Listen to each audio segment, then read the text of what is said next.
За 5 лет от жителей Коми в адрес депутата Госдумы Ольги Савастьяновой поступило более 3200 обращений. На их основе было принято 104 новых закона. Также внесены поправки в 300 действующих. Среди них закон о развитии Арктики, образования, здравоохранения и культуры. Программы «Земский доктор», «Земский фельдшер», «Земский учитель» и развитие сельских территорий. Парламентарии подвела итоги встречи президента с депутатами Госдумы 7-го созыва. По словам Ольги Савастьяновой, в прошедшие 5 лет социальные вопросы были в приоритете. Вопросы социальные, они были приоритетом, вопросы семьи.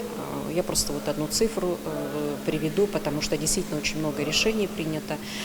109 законов было принято только по поддержке семьи. Мы видим, что насколько расширились возможности по материнскому капиталу. Мы теперь ввели его когда рождается первенец в семье, увеличили сумму, расширили возможности его использования, перевели его практически в автоматический режим.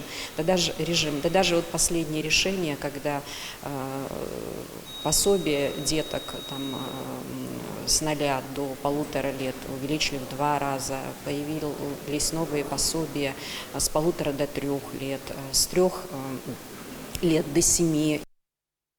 На встрече с депутатами президент напомнил, что этому составу пришлось принимать непростые и непопулярные решения, такие как пенсионная реформа, а также работа в условиях пандемии.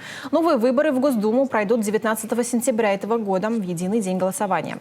Владимир Путин на съезде «Единой России» предложил включить в федеральный список партий на выборы лидеров общественного мнения. Также заявлено о почти 50% обновлении состава кандидатов.